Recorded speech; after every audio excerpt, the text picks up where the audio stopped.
Hey guys, welcome back. It's a beautiful Saturday afternoon. I want to clean up a little bit of the content from the end of the last lecture. Now, as you know, at the conclusion of the PPC and the Treaty of Versailles, Europe's in a little bit of a bad place. We've got political upheaval, we've got economic woes and hyperinflation, we've got ethnic strife, really ethnic hate, and the rise of political extremism.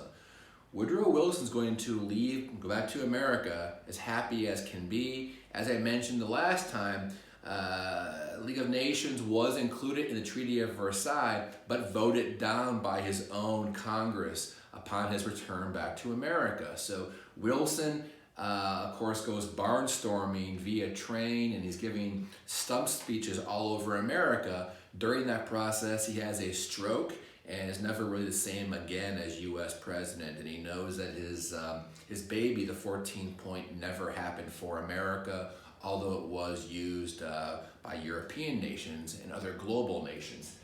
Okay, guys, let's move along a little bit. How to reconcile for 9 million lives lost in combat. Okay, the interwar years are a struggle. And again, there's ethnic hate. People are disillusioned, people are battered and beaten, they've lost limbs, and mostly philosophically, they've been crushed by the effects of this war. But again, as I mentioned earlier, we do see the rise of extremism, both from the fascist party in Italy and, of course, the Nazi party in Germany. Okay, guys, I want to discuss with you our project. It's due next Saturday, a week from today, our project on propaganda. Now, this probably is my favorite project of the year. Most importantly, I want you to have fun with this project. I know it's one more thing you have to do, but the goal here is to reflect back on World War I, content from YouTube, content back in our classroom, things you already know from your own common knowledge. You need to choose one individual, one moment, one incident, one occurrence from the chapter and make that the subject of a propaganda board or poster. Okay, again, it's due next Saturday. So propaganda. Okay, first of all, the artists during World War I, they had 5 common goals or objectives they were trying to achieve. 5 common goals or objectives that were the major thrust intellectually of every propaganda poster. Number 1 was certainly the elimination of dissent. They wanted to galvanize, crystallize, get everyone in the country behind the war effort. And make no mistake, the foe, they were bad people, it was a bad nation. There was no room to have anyone dissenting against the country and their war objectives. Number 1, the elimination of dissent. Number 2 was purely financial. Give your money freely to the war effort. We need those with means to help out financially, and for example, buy war bonds that will be helpful for the government and their ultimate objectives. Number 3, recruitment. Okay, we need all able-bodied men to go to war, to go to Europe and fight this sinister empire overseas. Of course, Germany, if you were the Americans. So recruitment, to join the military effort. Number 4 would be conservation of resources. And I referred last time, again, conservation of resources, I referred to a meatless Tuesday or a wheatless Thursday and rationing of butter and oil and gasoline. So again, can you conserve resources and grow victory gardens to conserve things to be sent overseas, supplies to our troops? Number 5, if you're not overseas, what are you doing on the home front in terms of being involved in home front organizations to the betterment of the military effort? So involvement in military home front organizations. For your project, one of these 5 must be the clear objective that you chose to use for your project. You must use one of the 5 for your project objective. Okay, the tools. Now the tools are the various artistic resources used by, intellectually, philosophically, the resources used by the propagandists in order to get their point across. How do they spread the message, drive home a certain point philosophically, patriotically to the populace that this war is important, okay? So for your project, you must use three of these different tools. One of the three must be slogan, a clever slogan or sloganeering, okay? You must have a slogan with your board. The others are as follows. Humor, okay? Humor was very, very popular, very, very commonplace to convey your feelings on the war. So humor, okay, is one. Also name calling, okay? Again, they had a deep resentment for these other countries, so name calling was very commonplace, okay? Name calling. In addition, lies and half-truths. Lies, half-truths. They're trying to create a negative perception. So, you know, again, a lie was fine in propaganda. That was at the heart of propaganda. Speaking of demonization, they wanted to create the perception that the enemy was a subhuman species, a subhuman beast or animal.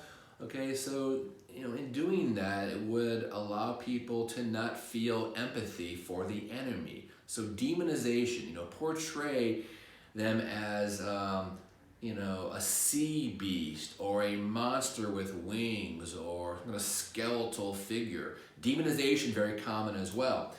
Also, patriotic appeals, emotional appeals, evocative appeals. All these things were designed to ratchet up, to intensify the emotional content, the emotional intensity of the piece. So again, emotional, evocative, and patriotic imagery and symbols. Guys, I'm going to see here today with you a few examples of World War I propaganda, authentic World War I propaganda. We're going to go through them, and at least a few of them, and talk about what country of origin and who developed this propaganda. What are the objectives being used? What are the various tools being used? So the first one was a piece of American propaganda for home and country, victory, liberty, loan. So we do see here a slogan being used. What though is the objective of this propagandist? This was all about the elimination of dissent.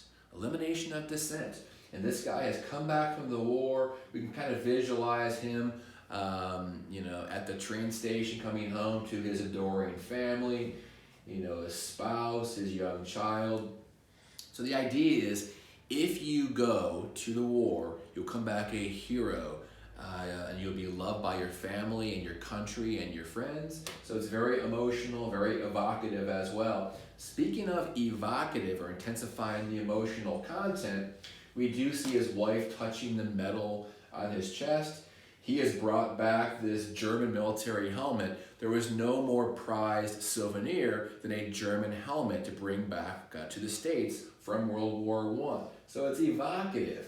It's also patriotic in that they've chosen red, white, and blue as a color scheme.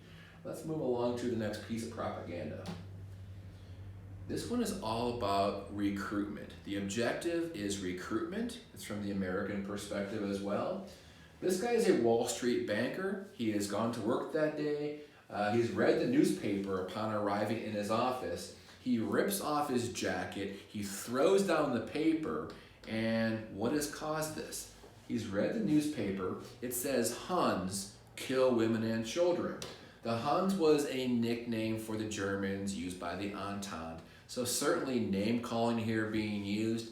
I would say it's also a lie or a half-truth because they are referring here to the Germans' murderous rampage through Belgium. But of course the Entente was also involved in their own atrocities during World War I. So maybe a lie or a half-truth there.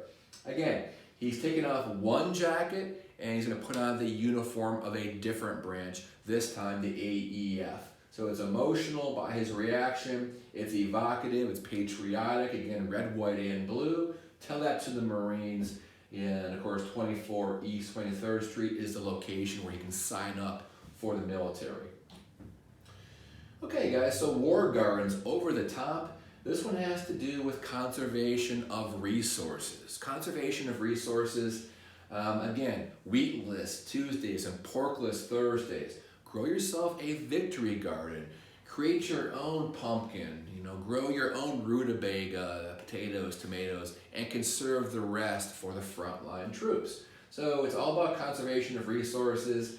Over the top here, so it is a clever slogan. We have, patriotic pumpkins and killer rutabaga and angry onions going over the top, simulating the troops of World War I. So not side-splitting funny, but maybe a little bit clever or funny in that way. It's evocative, it's patriotic, it's funny, there's a slogan, okay? More American propaganda. And again, you can base some of your ideas for your project off what you see today or your own ideas. This is also American. They're saying here in German that the Germans are superior to everyone in their own eyes. The idea here, elimination of dissent, okay? There's name calling, there's a slogan, there's a little bit of humor here as well. They're depicting the DeKeyser as a demon, okay? A very sad looking devil or demon. So it is rather funny, but it's also what? Demonization, certainly. It's evocative. He sits on a big mountain of human skulls, and there's a river of blood and a bloody sword. So it's emotional, it's evocative, it's clever, it's funny. Again, another example of U.S. or American propaganda during World War I. This one I really, really like. There's a lot going on here, and it's pretty interesting and clever in terms of the context of the war. This is German, and if you know German, you can read that the Germans here are, they're referring to the English. They're calling out the English as the bloodsuckers of the world. Now what they're doing here is they're looking at all these trade paths or trade routes as tentacles, referring to the English as a blood-sucking sea beast or sea monster that will suck the life out of the world. They're referring here to imperialism and the English colonial system. So it is, again, elimination of dissent, but here they're trying to demonize the English, using a little bit of humor maybe. I would say it's a lie or a half-truth because the Germans were also involved in the imperial game during the 19th and early 20th century. So again, they're referring to the colonial system. They're using a giant sea monster to illustrate their point. This is a French piece of propaganda. Pour out your money to France. Gold buys victory is the clever slogan. Obviously, the goal here, the objective is financial. Give your money or gold freely. The actual piece, this French piece of propaganda, it's a giant coin here that's crushing this German soldier. So again, pretty obvious that it is about finances. I would say it's kind of funny. There's a little bit of humor there as well. It's patriotic. It says here on the coin, liberty, equality, fraternity. That motto goes back to the French Revolution, so it's highly patriotic. Plus this rooster is a symbol of France anyway. Notice the rooster almost jumps or leaps off of the coin to peck at the face of the German soldier. Anyway, guys, a French example, again, using tools such as humor and a slogan and patriotic imagery. Last one for today, guys. Do you want a fern basket like this? Join the 6th. The idea here is recruitment. Join the English 6th Army. And again, they're using this German helmet here, an officer helmet, to illustrate you must join the 6th, join the army, and fight the Germans. This Pickelhaube was the most prized military memorial or memory or souvenir to bring back from the war. So it's a way to illustrate you can go to the war and come back with a Pickelhaube or the German officer's helmet. All right, guys, have a great day. Thanks for your time, and we'll talk to you soon. Bye-bye.